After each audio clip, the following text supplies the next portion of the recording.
Welcome to another episode of the Leaderonomics Show, and today we'll be speaking to the dynamic leadership duo, father and son team, Bob and Gregg Vanourek. Bob Vanourek has been the CEO of 5 companies, while Gregg today teaches in Sweden on entrepreneurship. The two of them co-authored a book, Triple Crown Leadership, that talks about excellent, ethical, and enduring leaders. Join me today as we discuss Triple Crown Leadership with Bob and Gregg, and as we explore their leadership journey and how they became leaders in today's episode of the Leaderonomics Show.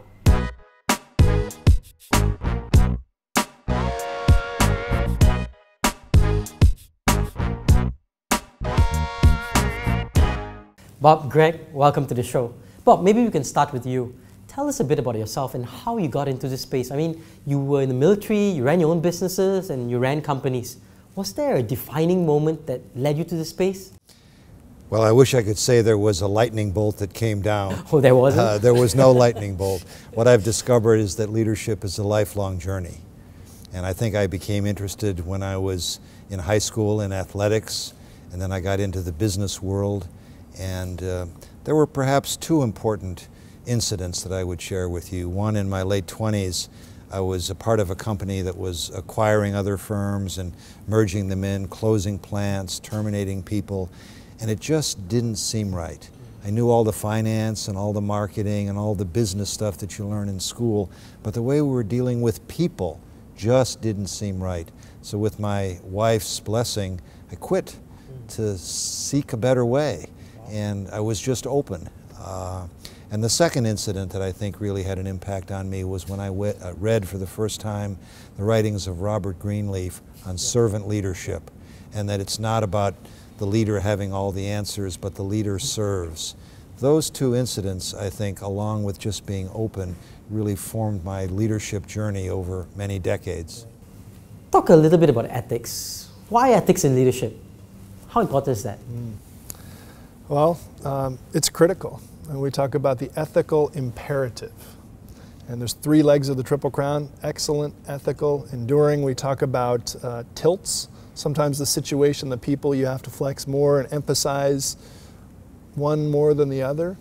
But we have both concluded that the ethical imperative is the one that you don't pivot away from. That is non-negotiable.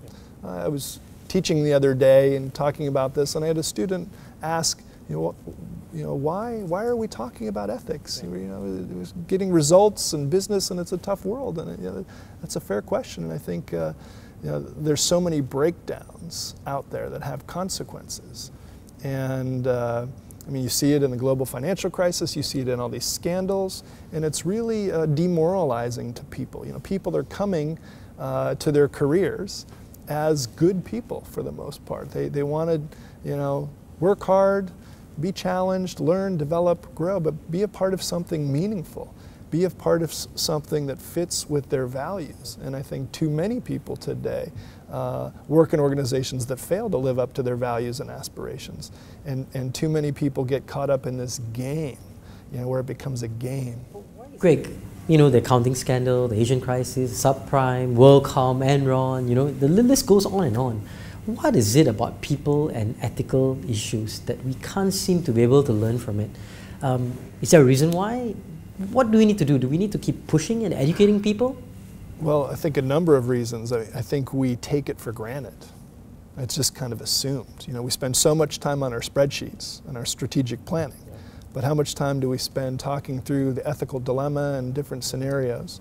We don't teach it very well. And when I did my MBA, ethics was an elective, and a lot of people viewed it as very soft, and some people thought it was a joke. We're going to do the hardcore, the finance, and that's what it is. And then we outsource it. We talk to the lawyers, we get them to sign off, as if that solves it or resolves the issues. Yes, there's all sorts of compounding factors here.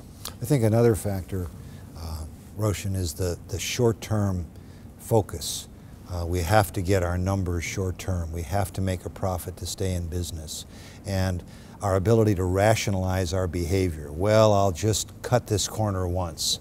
I don't really know if that product satisfies the customer's need, but I'll tell them it does. You can get away with that for a long time.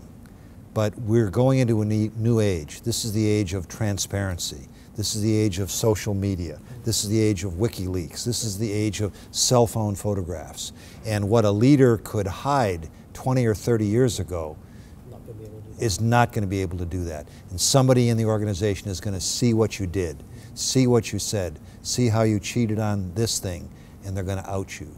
And in this age of instant media, that's devastating. And so people have to learn we can't continue down that path. There will always be human greed. We can't change human nature, but we can influence human behavior through better leadership. That's the work you do. That's the work Gregg and I try to do. Well, how about excellent and enduring? How does that work? What are aspects of those areas? Well, they're all interrelated. Enduring means that we have to be concerned about our carbon footprint, about the resources. We're consuming resources, especially in the West, at an unsustainable pace. We can't do those kinds of things. But we also have to be concerned about internal enduring. I'm ashamed to say that in my career, I expected people to work 60, 70, 80 hours, week after week, month after month. Today's generation is not going to do that. So you don't expect them to work 60, 70 hours anymore? There will be times you have to do that.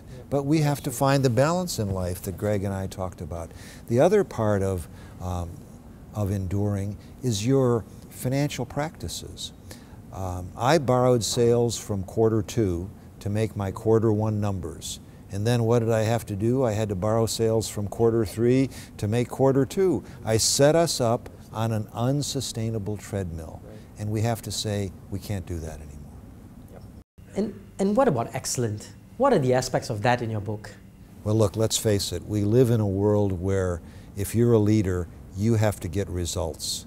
This is not a happy kumbaya world. Let's all just hug the trees and everything will be fine. If you're a leader, you have to take your organization to a place where you're achieving results. So that's why we say this is such a difficult quest. But you balance all three and they're interrelated. If you're going to be excellent, you really have to be ethical. You have to be enduring and sustainable. And so these all come together in a way that if you embrace it and you do the 5 practices that we talk about in Triple Crown Leadership, you will see extraordinary results.